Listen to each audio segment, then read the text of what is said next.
ভোররাত থেকে রাজধানীতে গুড়ি গুড়ি বৃষ্টি, যেন শরতের সকালে বর্ষার আগমন। এরই মধ্যে নতুন পাঞ্জাবি আর টুপি পরে ঈদ জামায়াতে শামিল হতে জাতীয় ঈদগাহ অভিমুখে নানা বয়সের, নানা শ্রেণী পেশার মানুষ। নতুন জামা কাপড়ে মেখে আসা সুগন্ধি সকালের বাতাসে পবিত্রতা ছড়িয়ে দেয়। অন্য বছর জাতীয় ঈদগাহের জামাত ময়দান ছাড়িয়ে আশপাশের রাস্তায় বিস্তৃতি পেলেও এবার বৃষ্টির কারণে তা হয়নি। নামাজের আগে বয়ানে পবিত্র ঈদুল ফিতরের তাৎপর্য তুলে ধরা হয়।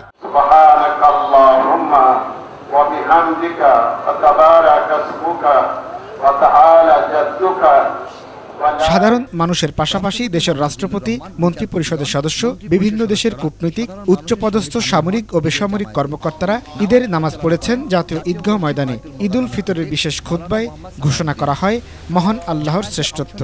اللهم صل على سيدنا محمد عبدك ورسولك وصل على المؤمنين والمؤمنات والمسلمين والمسلمات وبارك। এক মাস কঠোর সিয়াম সাধনার পর ত্যাগের মহিমায় নামাজ আদায় করেন মুসল্লিরা। কাঁধে কাঁধ লাগিয়ে কাতারবন্দী হয়ে ঘোষণা করলেন ইসলাম শান্তি, সম্প্রীতি আর ভ্রাতৃত্বের ধর্ম।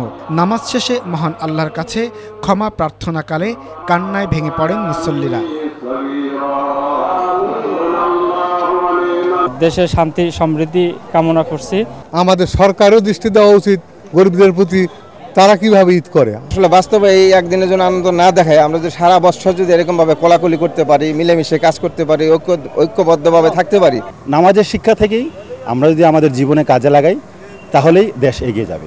নামাজ শেষে ঈদের শুভেচ্ছা বিনিময় করেছেন কোলাকুলিতে। বাদ যায়নি নামাজে অংশ নিতে আসা শিশুরাও। আর বড়দের সঙ্গে ঈদের নামাজ পড়তে এসে তাদেরও ছিল বাদ ভাঙা আনন্দ। আল্লাহর কাছে আমি চেয়েছি যেন দেশটা ভালো হয়। ঈদের দিন সবাই একসাথে আনন্দে খুশিতে কাটাই।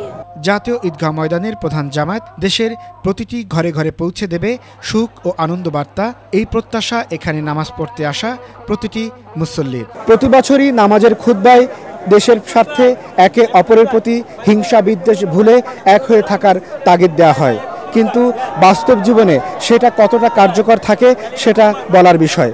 তবে এবারও আশা করা হচ্ছে দেশের স্বার্থে এই ঈদের নামাজে এক কাতারে যেভাবে দাঁড়িয়ে নামাজ আদায় করেছেন দেশের স্বার্থে, সেটা বাস্তব জীবনে আগামীতে কার্যকর করবেন। জাতীয় ঈদগাহ থেকে রফিকুজ্জামান, ইসলামিক টেলিভিশন, ঢাকা।